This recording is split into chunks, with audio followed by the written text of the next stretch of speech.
he started doing the audit of diesel consumption, and sure enough, there was a fraud. So the best way to cover up the fraud is to leave the tap open. After that, you don't know how much is because of that tap being kept open and lost, and how much is actually because of something being stolen. And frauds are created through a number of means. They are created through diversions. They are created through creating an illusion in some ways. Diversions again, and also it depends on, sometimes you're really distracted by what is being stolen. I still remember a classic case in a steel plant where the guy was taking a wheelbarrow full of grass and going at the gate. He was stopped at the gate. He says, "Ruk jao." That fellow said, "Okay, maaf karna huzur." He threw away the grass and actually went with the he was stealing the wheelbarrow and not the grass. Now, in the corporate world, you come across bizarre cases.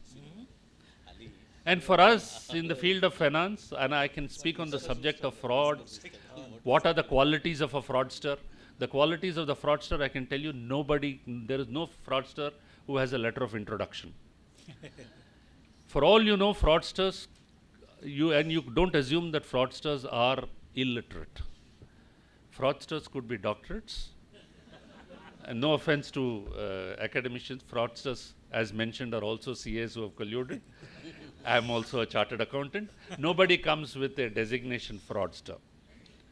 The reality is a fraudster is highly intelligent. A fraudster is very hardworking. And it's true. The qualities, I can speak on qualities of which is the reality. You will find somebody very possessive of his work and very organized. He's a fraudster, likely a fraudster also, because he doesn't want anybody to be looking at his work. And we have had these situations. I can give you a number of cases which we have investigated. Fraudsters are God-fearing. In the Harshad Mehta scam, there have been people who are absolutely he was on a pilgrimage when he was arrested. He's God-fearing. Fraudsters don't take leave. Because when he goes on leave, somebody will be doing that work. Now this, if you really look at, this is where the challenge arises. Now let's come back to the capital world, and I don't want to take so much of your time. And there have been numerous cases of frauds. Financial reporting fraud is one large area of fraud. There have been other non-financial reporting frauds. Price rigging was explained. M&A was explained, where promoters manipulate their holding, whole host of things. But fundamentally, it begs the question is what needs to be done? You can have a number of these issues and concerns you're debating in the 2 days. I don't want to steal your thunder. What needs to be done? I talked of opportunity being one of the reasons for fraud. We have to mitigate that opportunity. One subject which is being discussed is how do you, or rather pressures, how do you mitigate the pressure to create frauds? The subject which is being discussed is, if I have quarterly reporting, I have to show a result for a quarter better than the last quarter. But if I don't have quarterly reporting and have annual reporting, my pressure to manipulate quarterly numbers is mitigated. But leave that as it is. Fundamentally, we accept the fact that you can't eliminate greed. Then what else needs to be done? The first thing which needs to be done is to disincentivize fraud or make fraud a deterrent. Such a deterrent that you are not tempted to do the fraud. Easier said than done. You could also incentivize compliance. If you incentivize good behavior or disincentivize bad behavior, that is one thing. The second, fundamental to preventing frauds in a way, is, or ensuring compliance, is to have standards, robust standards, rules and regulations. I'll give you illustrations. The third is, again, a robust surveillance mechanism. And the fourth, which I think is the most critical, is once the surveillance has identified violations, the punishment should be swift, should be fair, and should be certain. Let me give you a traffic compliance. We say Hyderabad traffic is so terrible. Now, why does somebody go, at the traffic signal you start observing, everybody comes like this and he wants to still go ahead? Because he doesn't want to be in that 1 kilometer line in the traffic. There is pressure. It is not smooth flowing traffic. 5 lanes become 2 lanes. There is pressure. Equally, sometimes there is opportunity. There is no light, no policeman. So you go through as you like, right? So the first fundamental thing there is you need to have a standard.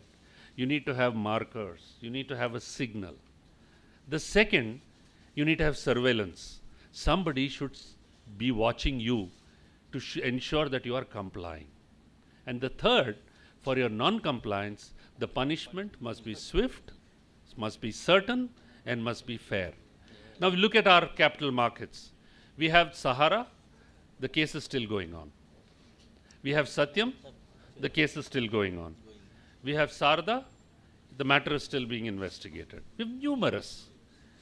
The biggest problem in trying to get a resolution is we can strengthen our surveillance, we can strengthen our institutions, we can create these standards and rules and regulations, but after it all, you have found the thief.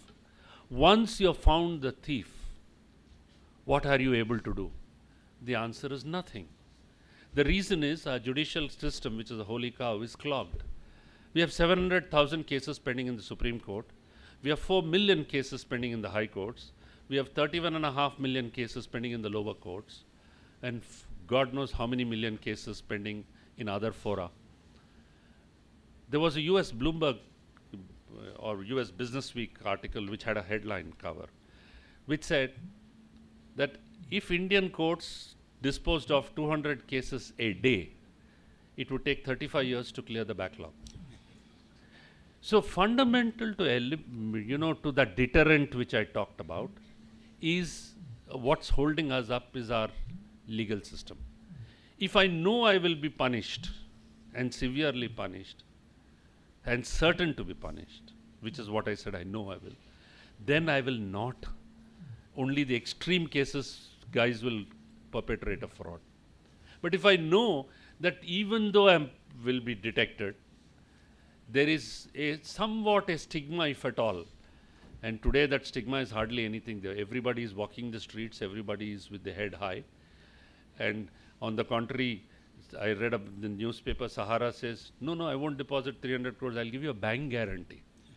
Can you imagine the banker guaranteeing in such a situation? So it speaks volumes of the banker then, that he's standing behind if one assumes that that person is a fraudster and produces a bank guarantee, then who is more of a fraudster then?